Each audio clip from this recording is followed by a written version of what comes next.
Deixe-me introduzir algumas coisas antes de entrar no ponto principal desta história. Atualmente tenho 21 anos e costumava morar com minha avó, mas as coisas na casa ficaram muito apertadas para mim. No final do ano passado, meu amigo e a mãe dele permitiram que eu ficasse na casa deles. Conheço-os há muitos anos e sempre fui muito próximo deles, então os considero uma segunda família. As coisas estavam indo muito bem. Eu sempre fazia questão de não atrapalhar ninguém e mantinha minhas coisas em uma área pequena, mas organizada. Estava morando lá há pouco mais de 6 meses e comecei a me interessar por uma amiga que conheço há cerca de 1 ano. Acontece que ela também tinha esses sentimentos, então as coisas começaram a ficar um pouco mais sérias e oficialmente começamos a namorar. Os pais dela moram a cerca de 24 horas de distância de mim, então começamos a fazer planos para nos visitarmos. Ela disse que preferia voar até mim porque não tinha certeza se os pais dela aprovariam o nosso relacionamento ainda, então disse a eles que era apenas uma visita a um amigo. No entanto, eu não estava muito confortável com a ideia de tê-la dormindo comigo na sala de estar da casa de um amigo, então comecei imediatamente a procurar meu primeiro lugar próprio. Avançando para meados de maio, discutimos sobre ela me visitar no meio de junho, apenas 1 mês a partir desse ponto. Consegui encontrar um lugar online e estava gostando de tudo que via. Era um apartamento-estúdio no porão. Tinha um aluguel decente, todas as utilidades incluídas, e parecia ter espaço mais do que suficiente para meus videogames e minha coleção, então me candidatei imediatamente. Minha candidatura foi aprovada e disseram que eu poderia me mudar no dia 1 de junho. Junho chegou e comecei a me mudar. As coisas estavam indo muito bem. Havia algumas peculiaridades na unidade, mas no geral era incrivelmente bom ter meu próprio espaço. Era uma sensação bastante diferente saber que ninguém estava lá comigo, mas era um sacrifício que eu estava mais do que disposto a fazer. Minha namorada e eu começamos a finalizar os planos para sua visita. Decidimos que ela viria entre os dias 17 e 21 de junho. Honestamente, as coisas não poderiam estar melhores. Compramos as passagens dela e minha mãe disse que estava disposta a me levar ao aeroporto para buscá-la. Agora tudo o que tínhamos que fazer era esperar. Então chegou o dia. Era cerca de 2 da manhã e minha mãe e eu sairíamos para o aeroporto por volta das 7 da manhã. Eu não conseguia dormir porque estava muito animado para finalmente vê-la. Durante esse tempo começou a chover forte e pessoalmente eu gosto muito de tempestades. Sempre as achei aconchegantes. Depois de ficar deitado assistindo ao YouTube por um bom tempo, decidi passar o tempo jogando no meu PlayStation. Logo após ligá-lo, ouvi algumas batidas na janela. Mencionarei de novo que eu moro em uma unidade no porão, então tenho uma única janela de saída de emergência e minha cama fica bem em frente a ela. Achei que fosse apenas a tempestade, já que o vento estava forte, então continuei jogando. Com o passar do tempo, as batidas se tornaram muito frequentes e quase deliberadas. Depois parecia que algo estava tentando abrir a janela pelo lado de fora. As coisas começaram a ficar um pouco assustadoras para mim. Mandei uma mensagem para minha namorada para tentar aliviar meus nervos. Acho que estou alucinando ou algo assim, mas parece que tem algo fora da minha janela. Parece até que está tentando abri-la. E se for alguém? Ela perguntou. Se realmente fosse, eles não estariam ali apenas sentados por quase 3 horas, certo? Talvez eu esteja apenas ouvindo coisas. Decidi que talvez estivesse apenas nervoso para conhecê-la, e esses eram os efeitos colaterais. Eu não tinha certeza, mas resolvi desligar o videogame e tentar descansar. Consegui dormir por talvez 1 hora e acordei sem conseguir voltar a dormir. Ouvi e não havia mais batidas na janela, então resolvi pegar o videogame de novo e jogar algo. Menos de 2 minutos depois, começou de novo.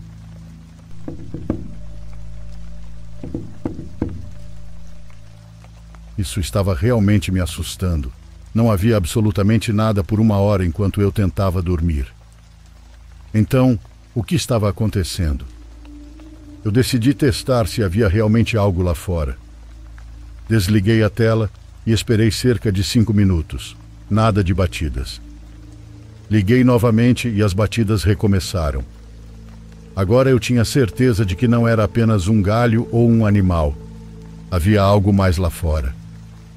Acabei ligando para meu tio, que é policial e estava por perto, mas não encontraram nada, nem pegadas. Até hoje me pergunto o que teria acontecido se eu tivesse aberto as persianas, pois acredito fielmente que passei por algo paranormal naquele lugar.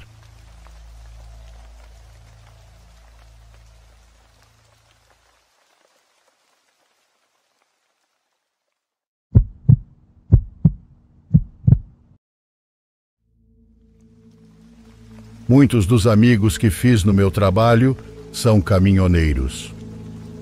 Eles me contaram um bocado de experiências paranormais que eu nem imaginava que poderiam acontecer. E não só acontecem, como não tem outra escolha senão continuar dirigindo e chegar ao seu destino são e salvo. Isso porque a maioria dessas coisas acontece no meio da estrada, seja de dia ou pior ainda, à noite.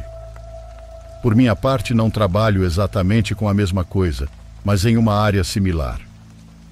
Não me considero bom em dirigir por tantas horas, mesmo tendo tentado no início. Percebi com o tempo que isso não era para mim. Fiz muitos conhecidos, e foi assim que consegui entrar em uma empresa que cuida de pavimentação, construção ou reparação de estradas. Isso me mantém em contato com muitos caminhoneiros, já que nos encontramos nos caminhos e nas paradas. É algo bom para todos, pois geralmente, se precisamos de algo, ajudamos-nos mutuamente. Porém, isso não nos livra de experimentar o mesmo que eles. Atualmente trabalho apenas supervisionando as obras, de modo que já não tenho tanto contato direto com o asfalto, nem preciso estar presente o tempo todo durante os trabalhos. Tenho muito papel para preencher enquanto os projetos estão sendo executados. No entanto, durante os primeiros anos era diferente, e foi nesse período que presenciei mais coisas. Gostaria de começar contando sobre o que aconteceu comigo pela primeira vez. Isso foi no ano de 2004. A tarefa que me coube na época foi na Serra do Cafezal, localizada na rodovia BR-116. Esse trabalho consistia em reparar alguns buracos ao longo de um trecho reto. Depois, precisaríamos reforçar algumas barreiras de contenção de aço instaladas em uma curva, metros adiante, além de adicionar placas refletoras que iluminam quando os faróis dos carros as atingem à noite. E não era para menos, pois aquela curva havia registrado vários acidentes só naquele ano. Com tudo isso, acho que muita gente já pode imaginar onde aconteceu o que vou relatar. Por diversas razões, o ideal era trabalhar durante o dia. No entanto, o tráfego daquela tarde nos impediu de começar no horário planejado.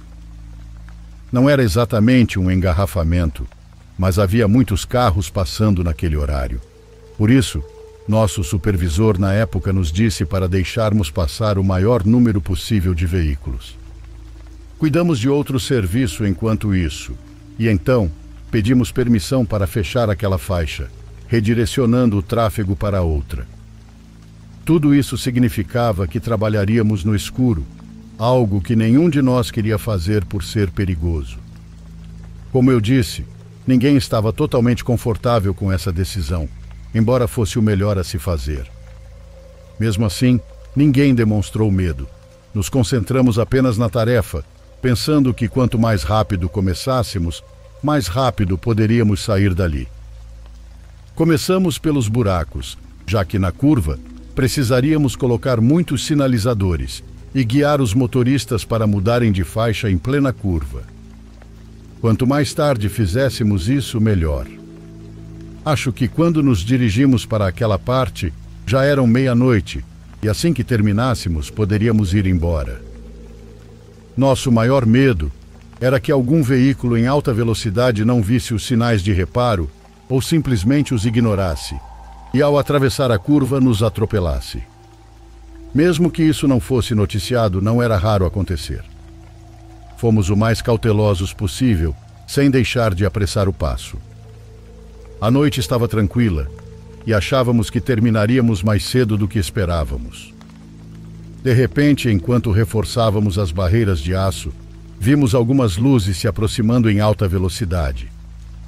Meus colegas e eu começamos a gritar: "Saiam! Saiam do caminho!" Pensamos que não iríamos sobreviver, pois o veículo com aquelas luzes vinha muito rápido. Nos jogamos para a margem e apenas vimos as luzes passando por nós. De início, não conseguimos ver exatamente o que aconteceu, porque nos escondemos atrás das barreiras. Só percebemos que as luzes se apagaram. Estávamos do lado da encosta formada pela curva e, quando saímos, não vimos nada. Depois de confirmar que estávamos bem, fomos até o trecho onde havíamos colocado os avisos de que a faixa estava fechada e o tráfego deveria mudar de pista. Estávamos certos de que o veículo os havia derrubado, pois ele passou justamente pelo lado em reparo. Mas, para nossa surpresa, os sinais estavam exatamente onde os deixamos. Além disso, a estrada estava completamente calma, sem nenhum ruído. Mesmo assim, movemos os sinais um pouco mais para frente para ampliar a área de segurança. Também instalamos lâmpadas reservas para tornar o ponto mais visível e evitar que algo semelhante acontecesse novamente. Voltamos ao trabalho, ainda nervosos, e foi difícil recuperar o ritmo. Depois de cerca de 20 minutos, um colega começou a gritar novamente: "Outro carro rápido está vindo! Saiam da frente!" Dessa vez sabíamos para onde correr. Jamais pensamos que algo assim poderia acontecer duas vezes, mas desta vez, todos vimos como as luzes se aproximaram rapidamente, pelo nosso lado da estrada, e simplesmente se apagaram ao chegarem onde estávamos reparando. Não havia absolutamente nada. Não vimos nenhum carro se afastando ao longe, e ao verificarmos os sinalizadores que certamente teriam sido atingidos, vimos que tudo estava em ordem. Nesse ponto estávamos piores ainda. Saímos das margens, todos nos perguntando se tínhamos visto a mesma coisa. Sim, eram luzes de carro, mas tinham se apagado bem na nossa frente. Alguém perguntou se tinha ouvido o motor, mas não. Ninguém ouviu nada além das nossas vozes quando aquelas luzes vieram. Assustados e tudo, dizíamos que melhor acabarmos rápido porque algo muito estranho tinha acontecido conosco. Mas nos dividimos, mesmo que isso tomasse mais tempo para terminar nossa tarefa. Então, 2 de nós ficaram junto a esses sinalizadores, levantando bandeiras fosforescentes para serem vistos, porque de alguma forma não acreditávamos totalmente no que nos tinha acontecido. Dizíamos que ainda assim devíamos ter cuidado com outro carro passando dessa forma. Acho que essa era uma maneira de negar o que tínhamos visto naquela noite. 2 companheiros foram para lá com as bandeiras, um pouco mais atrás na estrada, antes de entrar na curva. Após o segundo avistamento desse carro, luzes ou o que fosse, comecei a sentir muito enjoo e dor de cabeça.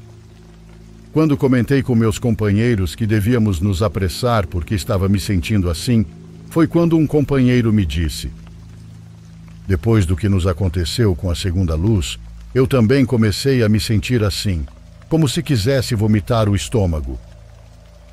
Meus outros companheiros ouviram e disseram que se sentiam exatamente igual. Não sabíamos se os das bandeiras que tinham ido também se sentiam assim, mas pelo menos todos nós sim, e com medo. Fizemos o melhor que pudemos nessas condições, e não me interpretem mal, não deixamos o trabalho mal feito. Eu sou muito perfeccionista, e mais ainda quando penso em todos os acidentes que acontecem nas rodovias. Por isso sempre me concentrei em deixar tudo nas melhores condições possíveis. Mas naquele momento entendi que não havia tempo para os detalhes e que só deveria confiar em mim mesmo. Lição que me serviu até hoje, pois há momentos em que pode piorar se você ficar mais tempo do que o necessário.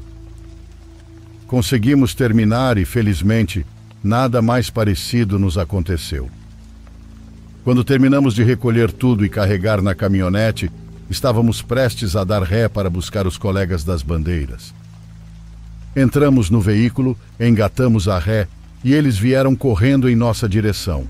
Levantavam as mãos, as bandeiras e gritavam algo que não conseguíamos entender direito. Então continuamos dando ré para nos aproximarmos e eles gritavam para irmos rápido. Pareciam alarmados. Eles subiram na caçamba da caminhonete, ainda nervosos, gritando para irmos embora. Eu estava no banco do carona, mas os colegas que estavam atrás, na caçamba, perguntavam o que havia acontecido. Eles só diziam para irmos embora. O motorista começou a acelerar, devagar, normalmente, porque estávamos com muito peso no veículo. De repente, todos os que estavam atrás começaram a bater no teto da caminhonete, gritando para irmos mais rápido.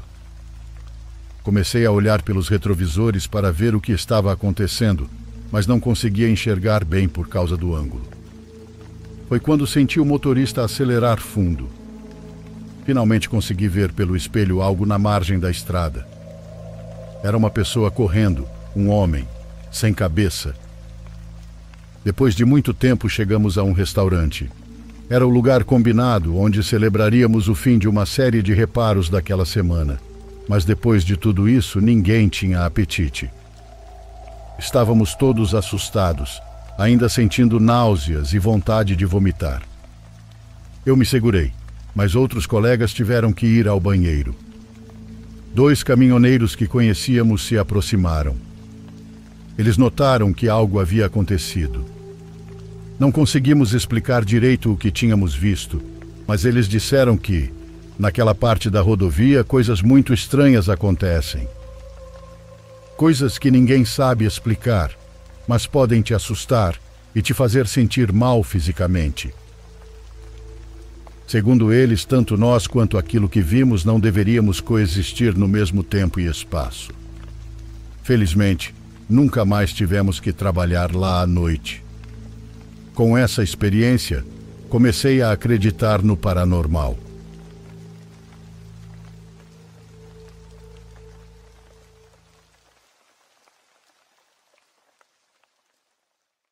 Por favor, curta e se inscreva se você estiver gostando. Agora continuamos.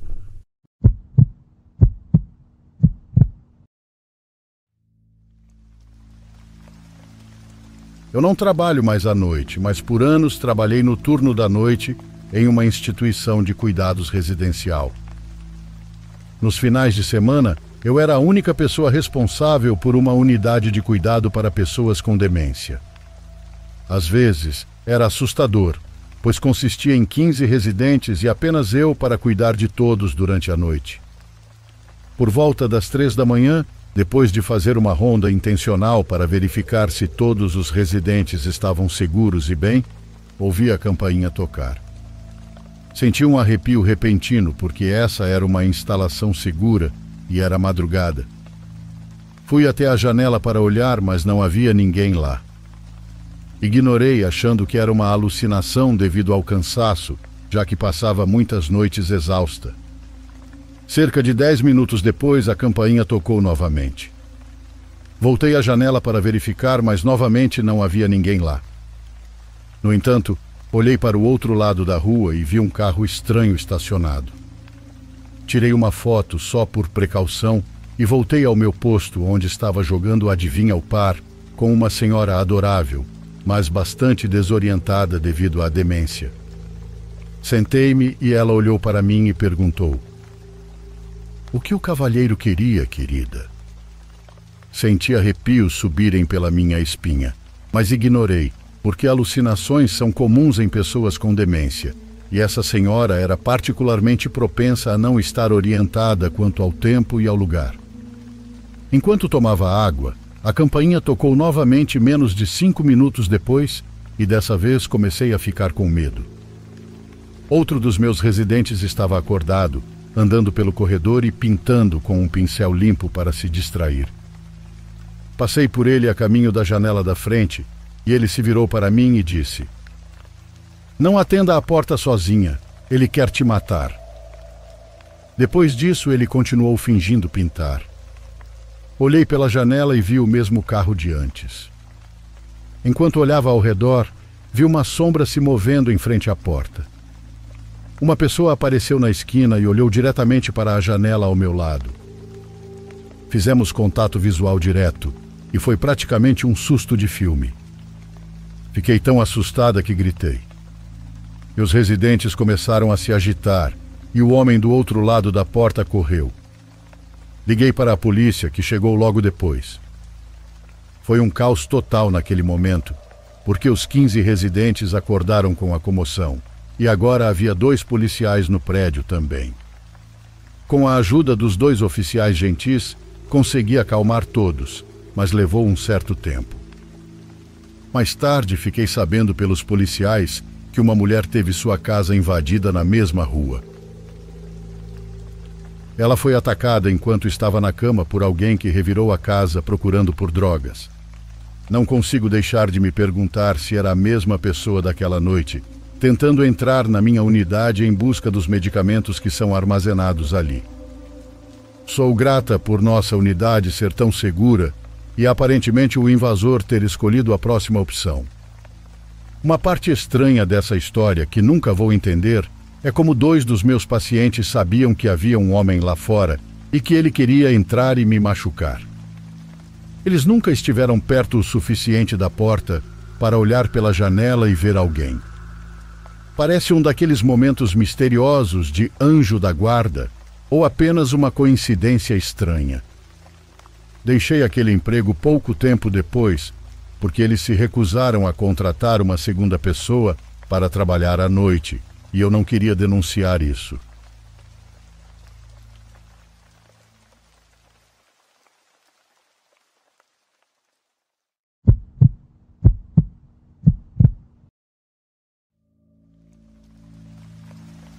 Durante muito tempo tive o desejo de compartilhar algumas das minhas histórias. No entanto, não pude fazer isso até agora, pois, sendo experiências pessoais, despertam em mim emoções muito fortes e, muitas vezes, muito dolorosas.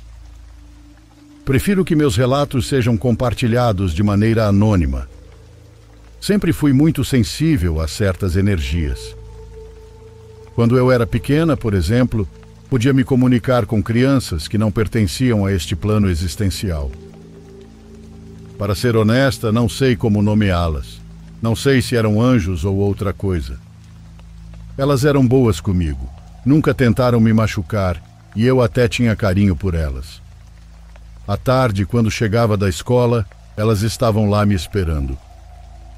Brincávamos no quintal da minha casa e eu até emprestava meus brinquedos para que pudessem se divertir.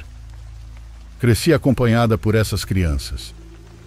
Elas me contaram que estavam ali porque ainda não tinham conseguido atravessar para a luz e que era muito difícil fazê-lo. Pouco a pouco elas começaram a desaparecer. Eu as via cada vez menos até que, um dia, pararam de me visitar. Suponho que isso aconteceu porque finalmente conseguiram atravessar para a luz, como elas chamavam. Apenas um espírito ficou ao meu lado, uma menina mais ou menos da minha idade, que dizia que precisava me proteger. Eu a conhecia como Valentina. Quando minha mãe me via falando sozinha, perguntava com quem eu estava conversando e eu respondia que eram meus amigos que vinham me visitar. Eu ficava surpresa por ela não conseguir vê-los. Para mim, era algo totalmente normal. Mais tarde, durante minha adolescência, pensei que essas crianças fossem apenas fruto da minha imaginação. Afinal, é muito comum crianças pequenas terem amigos imaginários. No entanto, algumas experiências paranormais mostraram que realmente tenho um dom e que elas existiram de verdade.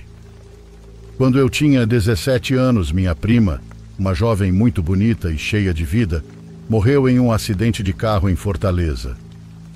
Eram 6 da manhã e não houve testemunhas para nos contar o que realmente aconteceu. Segundo os peritos, um motorista, provavelmente bêbado ou distraído, bateu com tanta força no carro de Clarice que ela foi lançada para fora. Seu corpo se chocou contra uma árvore e ela morreu antes que a ambulância chegasse. Sua morte afetou terrivelmente nossa família. Todos sentimos uma tristeza profunda ao perceber que, de repente, ela já não estava entre nós. Meses depois, em novembro, montamos um altar na sala e colocamos uma foto 3x4 da Clarice. Na minha família, temos o costume de nos reunir no dia 3 de novembro para celebrar o aniversário da minha avó. Como todos os anos, minha avó preparou um monte de comida. Contudo, desta vez, havia uma dor imensa dentro de nós. Precisávamos mais do que nunca estar juntos para superar essa perda. Depois do jantar, começamos a contar histórias sobre minha prima, relembrando e invocando sua memória. Todos acabamos chorando. De repente, comecei a ouvir a voz de minha prima na minha cabeça.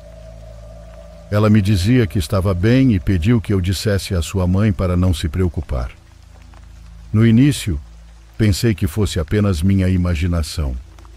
Eu tinha me sugestionado tanto que acreditava ouvi-la. Mas ela continuou falando. "Você me deixa entrar?" perguntou. Imediatamente respondi que sim. Nesse momento senti um golpe muito forte no abdômen e por alguns segundos só consegui ver escuridão. Depois abri os olhos e vi meu corpo como se estivesse diante de um espelho. Eu observava meus movimentos, mas não era eu quem os controlava. Meu corpo havia sido tomado pelo espírito da minha prima. Minha família conta que comecei a falar com uma voz diferente, que definitivamente não era minha. No início, ninguém quis se aproximar. Minha tia, mãe de Clarice, foi a primeira a confirmar que era realmente ela. Ela disse que reconheceu minha prima pelo brilho em meus olhos. Quando voltei para o meu corpo, os cães da minha avó não paravam de latir. Minhas tias estavam como nunca as tinha visto antes, tremendo e chorando inconsolavelmente. Mais uma vez ouvi a voz da minha prima. Me deixe entrar para acalmá-las. Mais uma vez disse que sim. Não tinha medo da presença dela. Estava convencida de que era Clarice. Desta vez, seu espírito entrou em meu corpo de maneira mais lenta e pacífica. Não senti dor, nem o impacto que tinha experimentado antes. Ela disse à minha família que todos deveriam ficar tranquilos e pediu à sua mãe que parasse de se sentir culpada pelo ocorrido. Estou bem, de verdade. Amo todos vocês, especialmente você, mãe, disse, referindo-se à minha tia. Naquele momento eu me sentia como uma passageira no meu próprio corpo.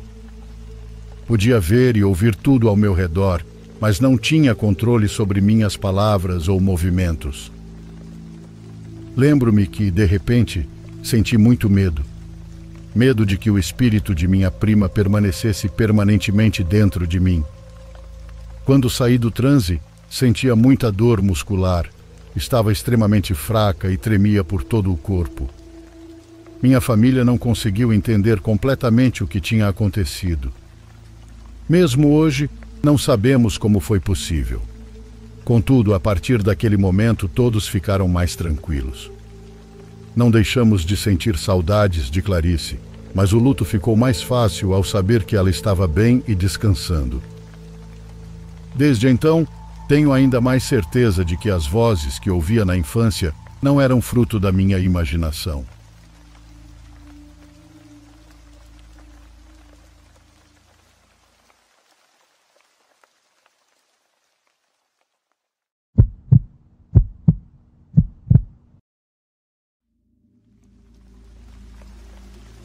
Desde a primeira vez que ouvi o programa, tornei-me fã do seu canal e tenho uma história que gostaria de compartilhar com você e com o resto da comunidade. Para dar um pouco de contexto, Devo dizer que há uma diferença de idade significativa entre meus pais. Eles se casaram quando minha mãe estava na metade dos seus 30 anos e meu pai era praticamente um adolescente. Meu pai foi amigado antes com outra mulher. Não sei qual era o nome dela, mas sei que ele a chamava carinhosamente de Meshi. Ela morreu de câncer pouco tempo depois deles se juntarem, e o luto fez com que meu pai entrasse em uma profunda depressão. Além disso, ele começou a beber todos os dias e se tornou alcoólatra. Na família pensaram que, tendo uma nova parceira, ele finalmente superaria essa perda tão dolorosa, mas não foi assim. Dizem que quando ele chegava embriagado, tirava um vestido da sua primeira mulher e chorava abraçando sua fotografia. Minha mãe nunca disse nada, por mais que lhe doesse que seu marido estivesse apaixonado por outra pessoa, que chorasse por ela sempre que se embriagava. Porém, o que mais a incomodava era que ele a venerasse como se fosse uma espécie de santa. Antes de ir trabalhar, ele sempre dizia: "Meu amor, cuida da casa, dos meus filhos, da minha esposa, por favor." Depois ele se benzia diante de uma fotografia daquela mulher. Isso deixava minha mãe muito desconfortável. Ela achava que, com essas atitudes, meu pai não permitia que Meshi descansasse em paz. Além disso, sentia que de alguma forma ele a estava invocando, convidando-a a entrar na nossa casa. Alguns familiares chegaram a ver uma mulher deitada na cama dos meus pais. No início pensavam que era minha mãe, mas depois ficavam paralisados ao perceber que ela estava na sala o tempo todo. Além disso, uma silhueta feminina aparecia para nós, coberta dos pés à cabeça com um lençol branco, deixando apenas uma mecha de cabelo à mostra. Todos tinham certeza de que era Meshi, mas nunca fizeram nada, pois acreditavam que sua presença era inofensiva, que ela não seria capaz de nos fazer mal. Com o tempo, coisas cada vez mais estranhas começaram a acontecer em casa. Minha mãe conta que, enquanto lavava a louça ou limpava, sentia alguém se aproximando para puxar seu cabelo ou até mesmo para agredi-la. Em várias ocasiões, arrancaram mechas inteiras de cabelo dela que depois eram encontradas debaixo da cama. Uma vez, enquanto tomava banho, ela fechou os olhos e sentiu um golpe seco. Ela levou um tapa tão forte que ficou com o rosto marcado. Naquele dia, minha mãe ficou muito assustada e chamou meu pai para ir até o banheiro. Quando ele chegou, disse que não havia mais ninguém lá com ela. Eu perguntei se algo parecido tinha acontecido comigo ou com meus irmãos quando éramos pequenos. Ela contou que uma vez convidou sua amiga Giovanna para almoçar em casa. A amiga tinha 2 filhos, um de 3 anos, que era a minha idade na época, e um bebê de apenas alguns meses. Naquele dia fui com meu irmão assistir à televisão no quarto dos meus pais, que ficava nos fundos da casa. O filho da amiga saiu para brincar com um vizinho.